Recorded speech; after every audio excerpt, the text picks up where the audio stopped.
राजस्थान विधानसभा में कार्रवाई चल रही है। सीधा आपको तस्वीरें दिखाएंगे। प्रश्नकाल में जनहित के मुद्दों की गूंज है। देखिएगा किरोड़ीलाल मीणा कृषि मंत्री उक्त कार्य योजनाओं की मार्गदर्शिका के प्रावधान अनुसार स्वीकृत किए हैं। क्रम संख्या 2, जी हां, विधानसभा क्षेत्र डग में ग्रामीण विकास एवं पंचायती राज की विभिन्न योजनाओं यथा नरेगा योजना में 104, विधायक मद में 1, महात्मा गांधी जन भागीदारी योजना में 3 कार्य शमशान कब्रिस्तान विकास के प्रगति पर हैं, जिनको शीघ्र पूर्ण करवा दिया जाएगा। उक्त कार्य में कोई भी कार्य क्षतिग्रस्त स्थिति में नहीं है। खंड 3, जी हां, महात्मा गांधी नरेगा योजना अंतर्गत ग्रामीण क्षेत्र में स्थित शमशान का विकास कार्य अनुमत है। महात्मा गांधी नरेगा योजना अंतर्गत निर्मित शमशान के एक बार की मरम्मत, रखरखाव, नवीनीकरण और पुनर्वास किया जाना अनुमत है। उक्त विधानसभा क्षेत्र में शमशान विकास एवं रखरखाव से संबंधित कार्य ग्राम पंचायतों की वार्षिक कार्य योजना में सम्मिलित होने पर नियमानुसार स्वीकृत कर संपादित किए जाते हैं। माननीय सदस्य।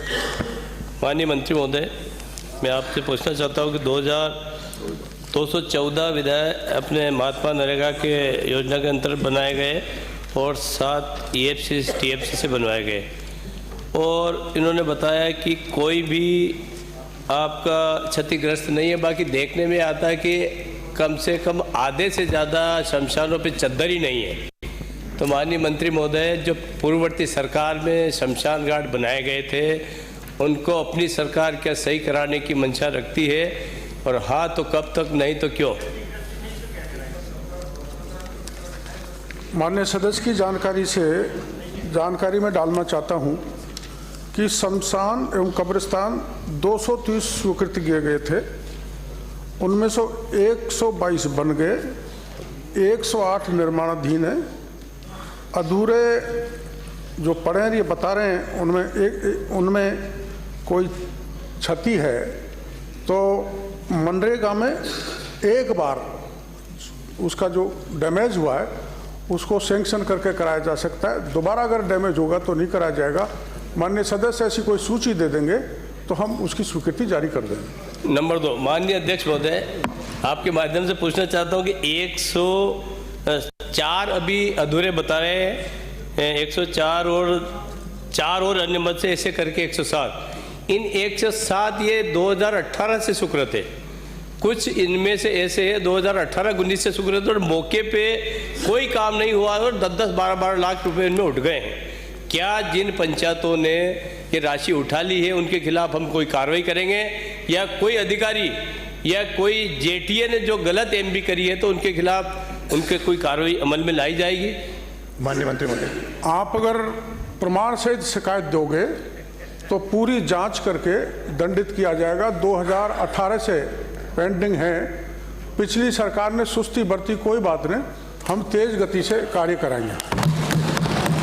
अगला प्रश्न डॉक्टर जसवंत सिंह यादव।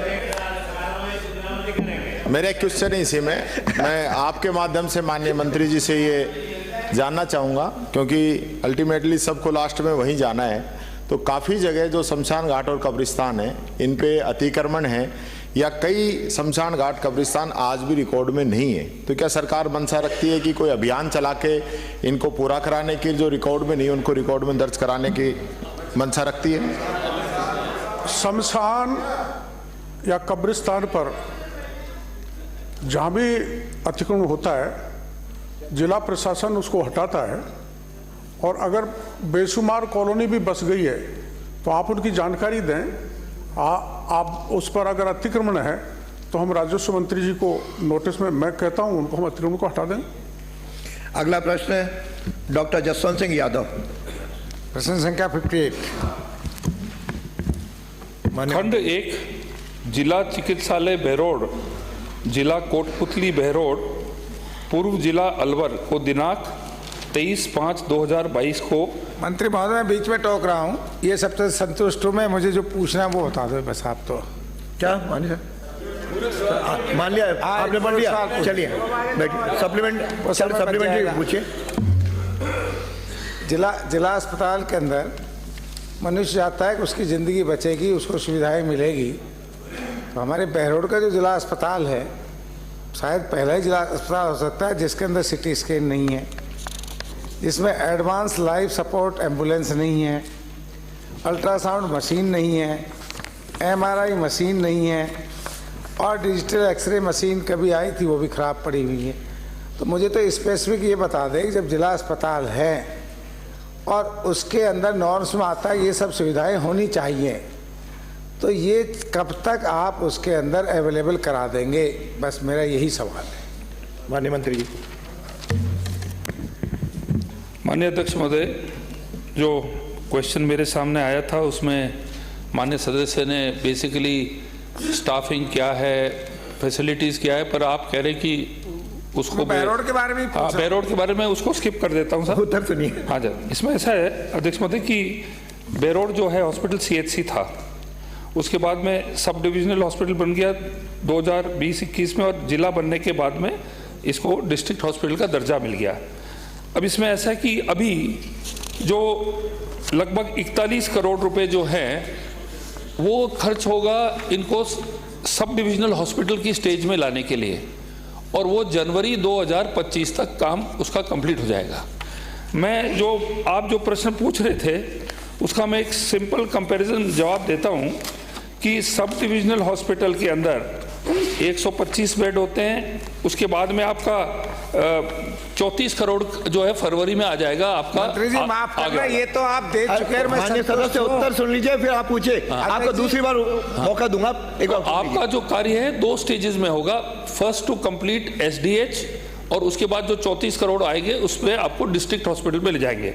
अब जो सब डिविजनल हॉस्पिटल में 125 बेड होते हैं, इनके पास अभी हो जाएंगे जनवरी तक, और डिविजनल हॉस्पिटल बनेगा तो आपके हो जाएंगे 150 बेड।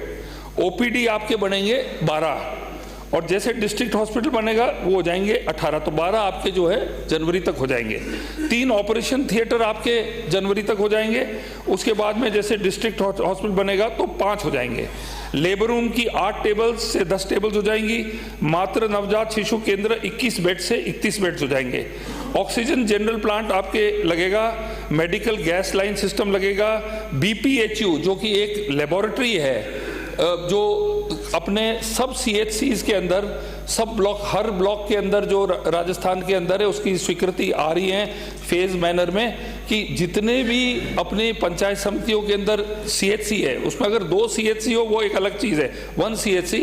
BPHU क्या होगा कि 75 लाख रुपए का भवन बनेगा, 40 लाख रुपए की उसके अंदर आपके अंदर मशीनें आएंगी, और 12 स्टाफ जो है आपका होगा, वो एक लेबोरेटरी होगा। अल्ट्रासाउंड, ब्लड टेस्ट, आपका CT स्कैन, एक्सरे, ये सब होगा। तो आपका BPHU बनेगा, पर जैसे ही आपका डिस्ट्रिक्ट हॉस्पिटल बनेगा ये IPHL बन जाएगा, जो हर डिस्ट्रिक्ट हेडक्वार्टर के वो एक बहुत बड़ी लेबोरेटरी बन रही है, वो सब जिलों में मिलेगी आपके।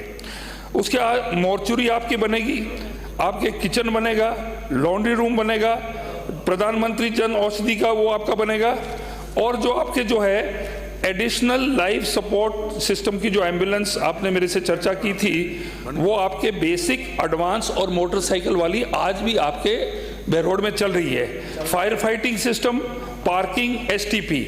जब आपका ये डिस्ट्रिक्ट हॉस्पिटल बनेगा तो सेमिनार रूम मिलेगा, 5 bed high dependency ICU upgraded बनेगा, 10 प्राइवेट कॉटेजेस बनेंगे। देखो आपको ज्ञान उनको बता दिया आप। डिस्ट्रिक्ट अस्पताल तो बन गया, लिख भी दिया जिला अस्पताल। मैं ये पूछ रहा हूँ इसमें ये जरूरत है जो मैंने पूछा आपसे, ये कब तक अवेलेबल करा देंगे? ऑलरेडी पिछली सरकार ने 40 करोड़ तो मंजूर कर दिए, ये सब काम तो चालू हो गए। माननीय सदस्य, अब इसमें आप जो मैंने पूछा आपसे कि ये CT scan, ultrasound, life support ambulance, ये सब जरूरी है जिला अस्पताल के अंदर, MRI मशीन, डिजिटल एक्सरे, ये कब तक अवेलेबल करा देंगे? ये सवाल है मेरा स्पेसिफिक। माननीय अध्यक्ष महोदय, मैं माननीय सदस्य को यही बता रहा था कि सब डिवीजन हॉस्पिटल इनका जनवरी में कंप्लीट होगा।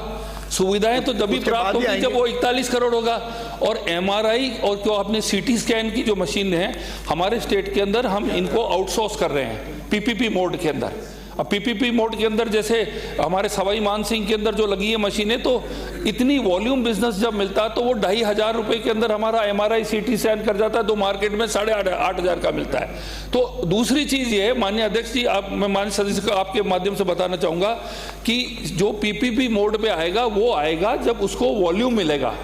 अब आपके बेरोड के अंदर क्या वॉल्यूम होगा, उसके आधार पे अगर वॉल्यूम होगा, जरूरत पड़ेगी तो MRI और CT स्कैन आपके लग जाएंगे। अगला क्वेश्चन माननीय छगन सिंह राजपुरोहित। माननीय अध्यक्ष महोदय, प्रश्न